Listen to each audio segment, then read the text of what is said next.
Bismillahirrahmanirrahim. Assalamualaikum warahmatullahi wabarakatuh. Syukur Alhamdulillah.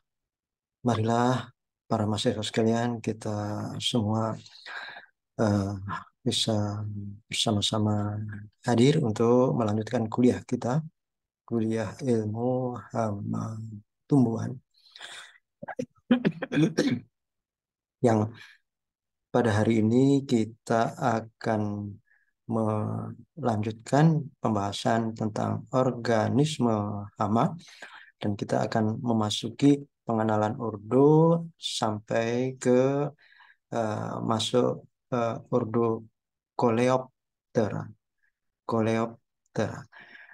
Ordo ini dengan nama umum dalam bahasa Inggris beetle, dan dalam bahasa Indonesianya ialah kumbang.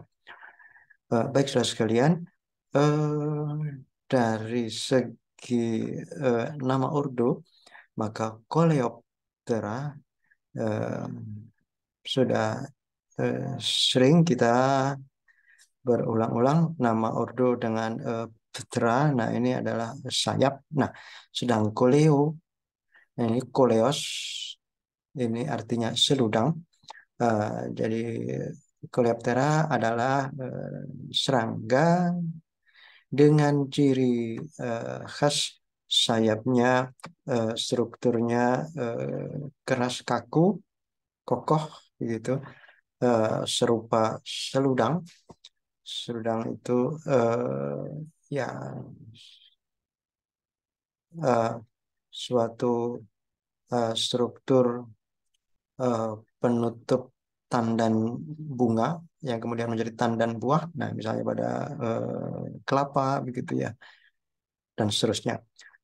Nah, seludang sifatnya keras dan melindungi. Nah, baik saudara sekalian, jadi ciri dari ordo Coleoptera, nah yang pertama sayapnya tadi berbentuk atau berstruktur berpenampilan seperti atau serupa seludang,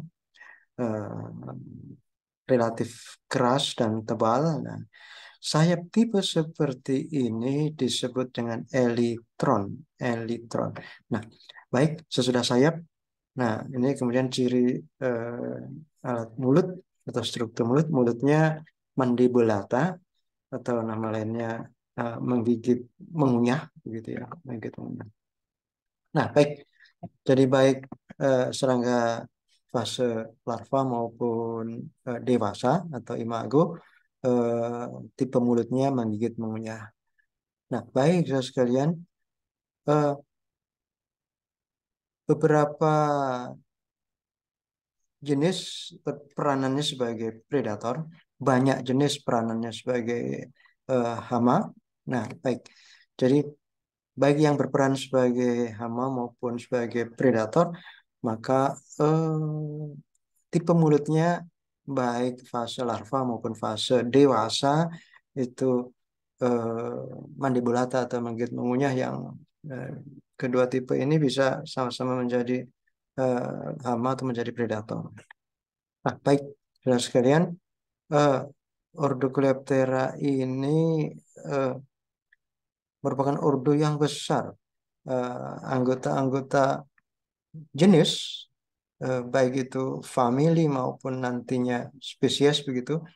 Nah, itu jumlahnya sangat banyak. Nah, terbanyak dari keseluruhan spesies serangga, maka Coleoptera ini eh, jumlah spesiesnya paling banyak, jenis-jenisnya paling beragam. Nah, baik saudara sekalian, eh, keanekaragamannya itu termasuk menjadi keanekaragaman perilaku. Jadi untuk kumbang yang berperan sebagai eh, hama, nah bisa sebagai hama pemakan daun, hama pemakan buah, pemakan bunga, hama penggerek batang, hama bahkan sampai ke hama pemakan akar. Nah, baik, baik saudara sekalian, predator. Nah, predator ini eh, jenis-jenis yang perilakunya memangsa berbagai jenis serangga lain yang berukuran lebih kecil. Sebagai contoh, nah pada ilustrasi ini, pada gambar ini, nah ini eh, kumbang kubah atau kumbang koksi. Dikatakan kumbang koksi karena eh, Coccinellidae. Nah, ya, jadi familinya Coccinellidae. Nah, ini eh, bentuknya cembung, elitronnya atau elitranya mengkilap, kurang lebih seperti ini. Nah, ini sebagai penanda bahwa ini adalah kumbang koksi predator. Nah, baik. Sebagai catatan, ada yang tidak mengkilap. Jadi ini permukaannya ini kusam. Nah, kalau kusam ini adalah kumbang koksi yang hama, kumbang koksi yang eh, memakan tumbuhan, memakan tanaman.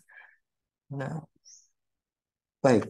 Bisa jadi menjadi hama. Nah, untuk yang kumbang koksi predator, maka eh, secara visual sayapnya ini mengkilap, eh, kilap logam, metalik sheen, begitu ya. Nah, baik. Metamorfosisnya holometabola. Arti dari holometabola yaitu metamorfosisnya lengkap. Jadi ada fase pupa di antara eh, rangkaian telur, kemudian telur menetas menjadi larva. Larva inilah yang mengalami serangkaian metamorfosis, beberapa kali ganti kulit sehingga ukurannya menjadi lebih besar. Ada diferensiasi pertumbuhan sehingga pada suatu saat akan menjadi pupa, ya pupanya kurang lebih seperti ini pupanya. Nah, ini pupa. Nah, kemudian selama beberapa waktu nanti akan menjadi imago. Nah, baik saudara sekalian. Eh, nah, ini baik. Coccinellidae. Jadi famili yang menjadi hama ada, yaitu Coccinellidae yang eh, secara visual permukaan sayap itu kusam dan relatif eh, tidak mengkilap. Nah, ini secara eh, nama spesies ini Epilachna sparsa. Nah, Epilachna sparsa. Ini kelihatan dari beberapa foto ini kusam, lalu eh, kusamnya itu karena ada apa permukaan yang ber bermotif, begitu ya, bermotif. Nah, motifnya itu kalau di diperhatikan ada semacam sedikit bertekstur atau berambut begitu. Nah, baik. Nah, ini kelihatan sedang aktivitas makan sehingga ketika hingga pada daun, nah memakan sebagian dari lapisan susunan daun. Jadi misalnya eh, mesofil di bagian tengah itu atau makan mulai dari epidermis atas, kemudian eh, sudah memulai memakan mesofil atau daging daun, dan ada yang masih disisakan belum dimakan. Nah, ini kumbang yang menjadi hama dari Coccinellidae, yang kumbang koksi itu banyak yang sebagai predator. Nah, ini yang menjadi predator. Coccinella transversalis. Nah, ini Coccinella transversalis. Kemudian Coccinella septempunctata. Nah, baik. Jadi ini dua. Nah, ini kelihatan eh, Coccinellidae ini sedang menangkap atau kemudian memakan kutu daun atau aphid. Baik, saudara sekalian, kemudian famili Cerambicidae. Famili Cerambicidae. Famili Cerambicidae ini memiliki antena yang panjang, yang dikatakan antenanya melebihi panjang tubuhnya. Nah, eh, ini sebagai hama yang eh, banyak jenisnya dan umum menyerang eh, batang kayu tegak yang masih hidup. Nah, baik. Jadi yang aktif memakan sebagai memakan batang kayu sebagai penggerek, hidup dan makan di dalam batang berkayu itu larvanya. Kemudian pada suatu saat akan meningkat menjadi fase pupa, pupanya seperti ini, dan imago cerambicide itu seperti ini. Nah, antenanya menyolok lebih panjang dari tubuhnya. Baik, saudara sekalian, famili berikutnya Scarabaeidae. Scarabaeidae. Nah, ini subfamilinya Dinastine. Nah, sebagai hama penting, kumbang atau sebutannya sebagai kumbang cula atau kumbang badak pada eh, hama yang daya rusaknya cukup besar pada eh, tanaman kelapa maupun tanaman kelapa sawit. Ini kelihatan eh, serangga dewasanya atau kumbangnya yang bercula sehingga disebut sebagai kumbang badak, dan kemudian pada saatnya bertelur, telurnya menetas habitat telur, dan kemudian larvanya ada di suatu eh, tumpukan bahan atau akumulasi bahan organik seperti serasah dan sebagainya. Nah, baik kemudian nanti berpupa dan muncul kumbang lagi yang bersayap dan menuju ke pohon kelapa atau ke tempat eh, konsentrasi pohon kelapa. Eh, Cirinya, ciri sejumlah tanaman kelapa di kebun kelapa atau kebun kelapa sawit apabila ada potongan-potongan nah ini eh, ke daun kelapa sawit yang terpotong berbentuk eh, seperti ini, ada potongan seperti eh, motif huruf V begitu ya. Nah, baik, itu adalah kerusakan dari serangan serangga ini, kumbang badak, famili Scarabaeidae. Baik, nah ini memperjelas eh, penjelasan ilustrasi. Nah, sampai seperti ini, bekas aktivitas menggerek, makan yang lubang gereknya eh, sudah ada sejak eh, poh sejak eh, daun dan berpangkal dengan pelepah ini digerek pada bagian pelepahnya. Jadi gerekan oleh kumbang badak, kemudian masuk makan, dan pada saat eh, daun masih belum membuka, nah seperti itu. Dan nanti pada saat membuka, daun yang tadinya menguncup mengatup itu ketika membuka nanti ada bentuk-bentuk kerusakan seperti ini.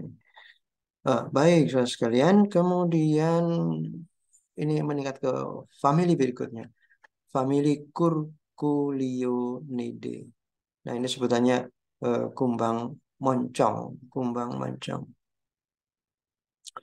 kumbang moncong, karena struktur mulutnya ada pada ujung dari bagian dari protorak yang memanjang, sehingga membentuk dengan sebutan moncong. Iya. Nah, baik, kumbangnya atau fase imagonya yang bermoncong itu bentuknya kurang lebih seperti ini. Nah, kemudian eh, bertelur, telur menetas menjadi larva. Nah, konsentrasi larva ketika kelompok telur itu banyak, kemudian menjadi populasi yang besar. Nah, baik, kemudian nanti, nah ini masih, ya, ini eh, larva. Larvanya tipe yang tidak banyak bergerak. Nah, baik, saudara sekalian, jadi itu eh, ada di menyukai dan menyerang pada pangkal titik tumbuh tanaman kelapa atau ya kelapa sawit yang kemudian menyebabkan eh, tajuk pucuk tanaman kelapa itu menjadi rusak. Nah, kita melanjutkan ke famili yang lain. Nah, ini famili Chrysomelidae, hama pada tanaman eh, jenis-jenis eh, kukurbitacea dan solanacea. Jadi berbagai jenis tanaman sayuran, eh, yang ada dalam cakupan famili Cucurbitaceae dan Solanaceae ini ada hama eh, yang secara umum disebut kumbang daun. Nah, secara famili eh, Chrysomelidae. Salah satu jenisnya ada yang mengkilap, eh, elitranya eh, metalik, eh, seperti ini. Nah, biru metalik. Nah, baik, saudara sekalian, masih menyambung beberapa jenis kumbang moncong atau famili Curculionidae. Nah, ini, nah, baik, mari kita eh, perhatikan variasi dari Curculionidae ini. Yang sebelah kiri ini Cytophilus. Jadi ukurannya mungkin di sekitar 1 sampai 2 mm, relatif kecil. Pada eh, bahan komoditas dalam simpanan, misalnya beras yang disimpan, jagung yang disimpan begitu. Nah, baik.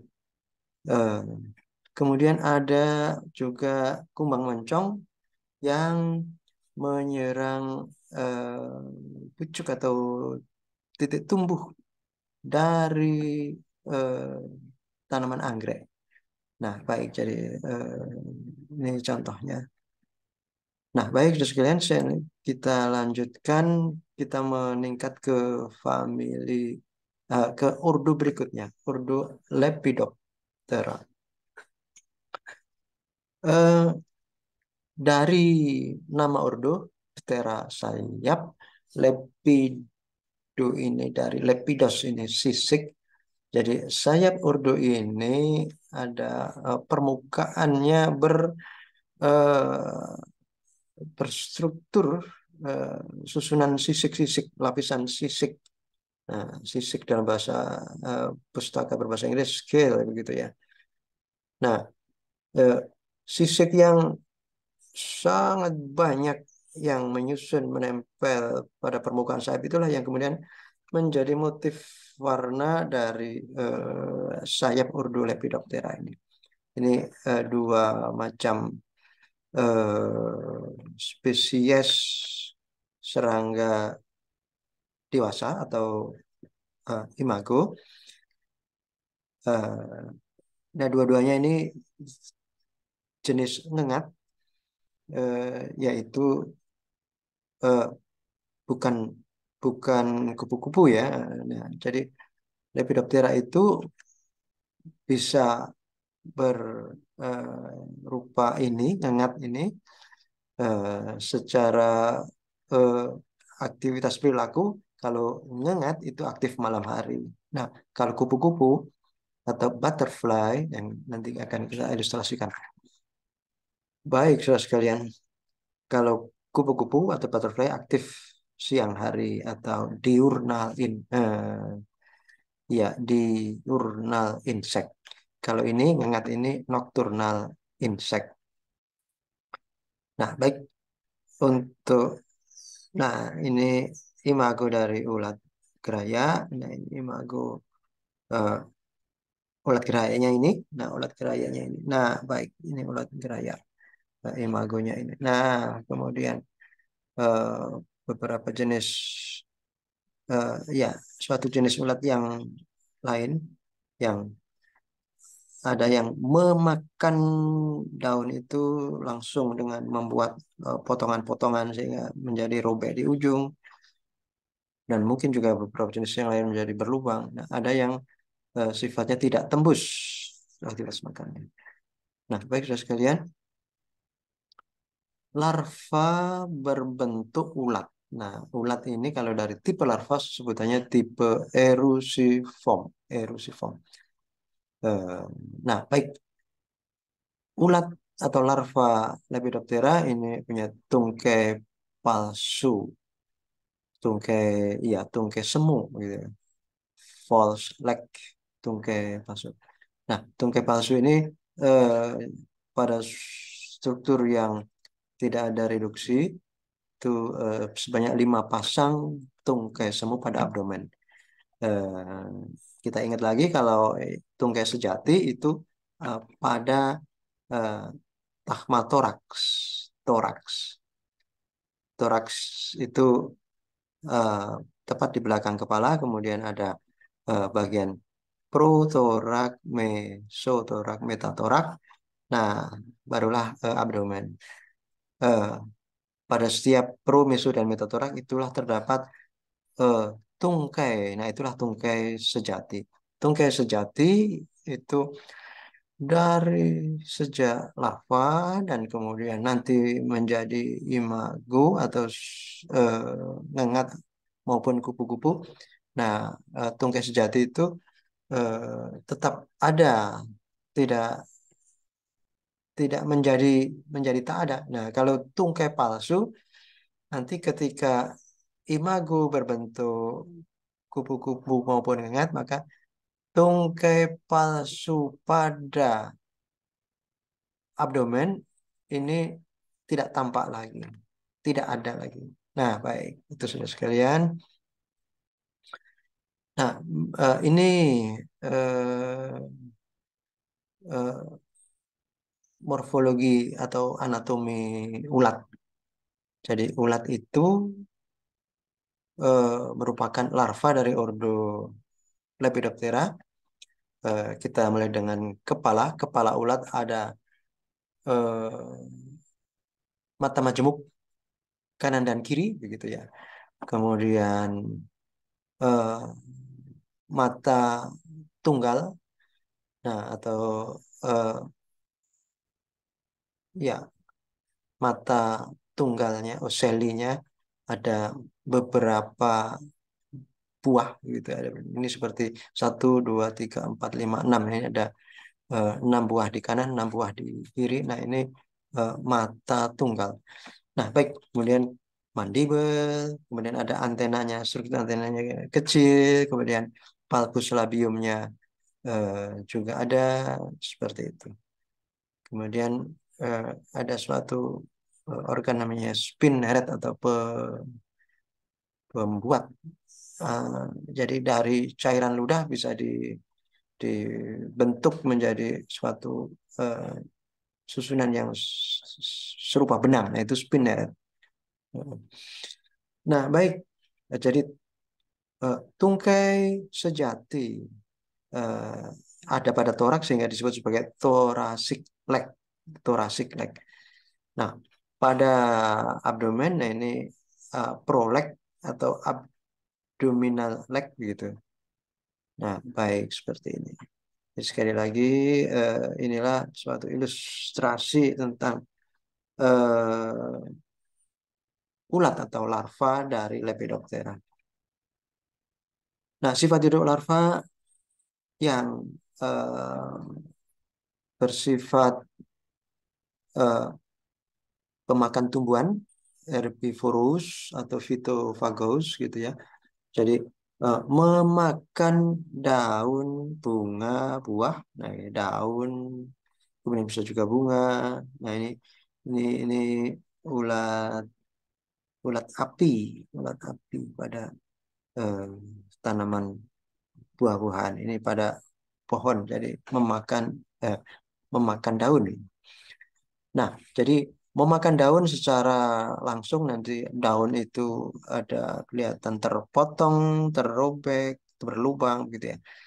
Kalau tidak pada daun, bisa juga pada batang dan buahnya. Pada batang umumnya sifatnya menggerek batang. Jadi melubangi dan masuk ke dalam batang, memakan dan hidup di dalam batang, mengalami pertumbuhan dan perkembangan di dalam batang.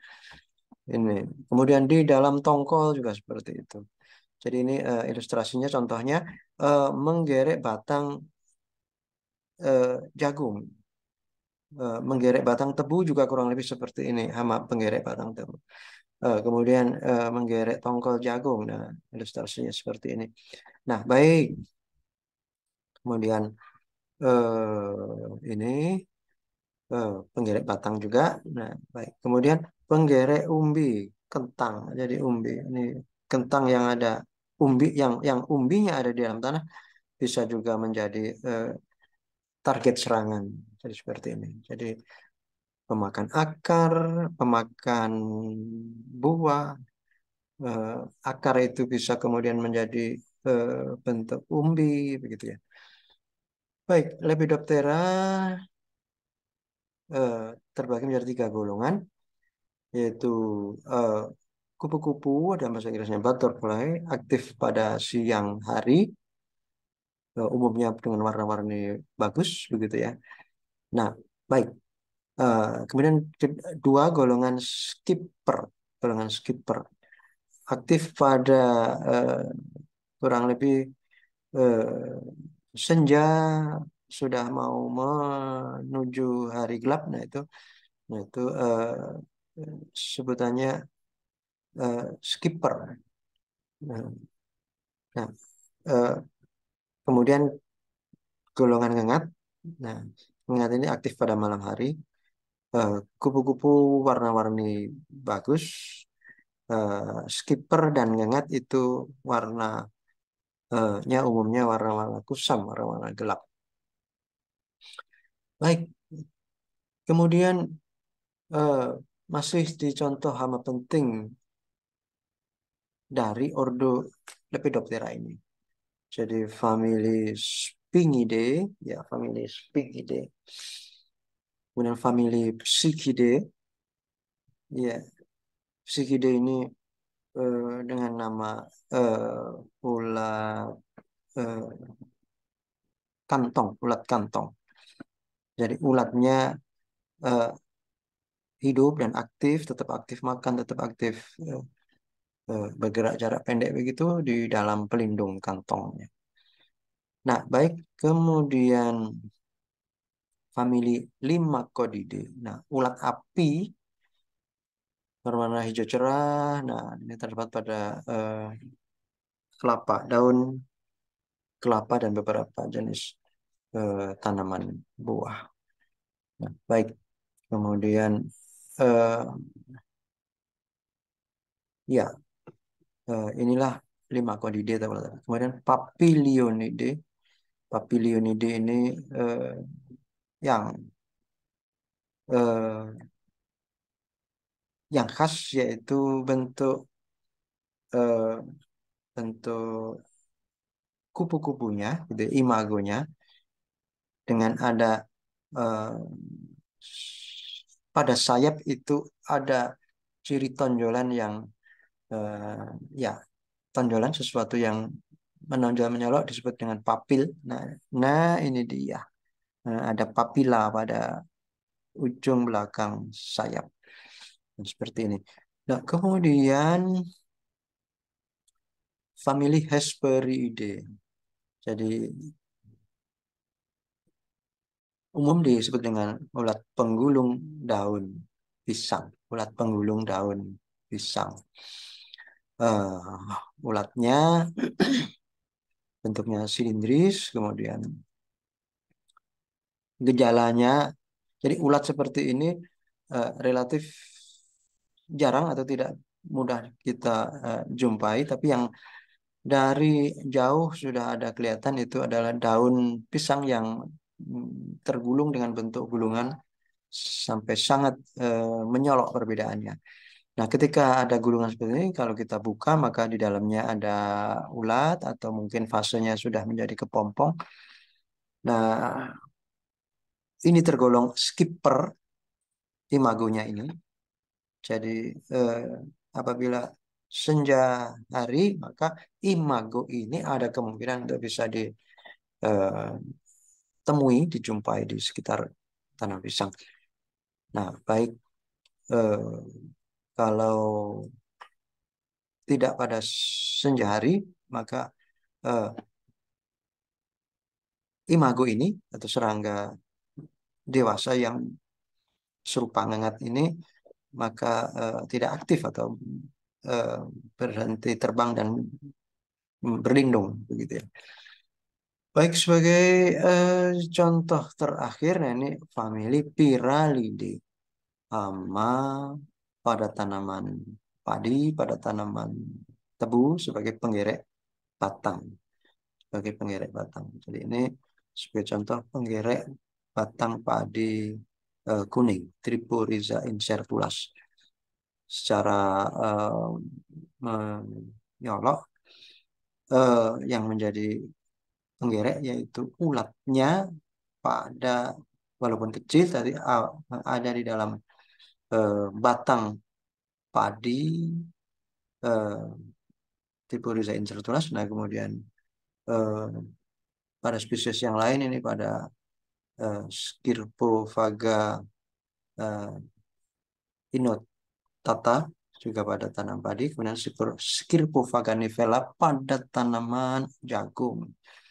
Nah baik ya sudah sekalian, eh, inilah dua ordo yang kita bahas hari ini. Terima kasih semuanya. Assalamualaikum warahmatullahi wabarakatuh.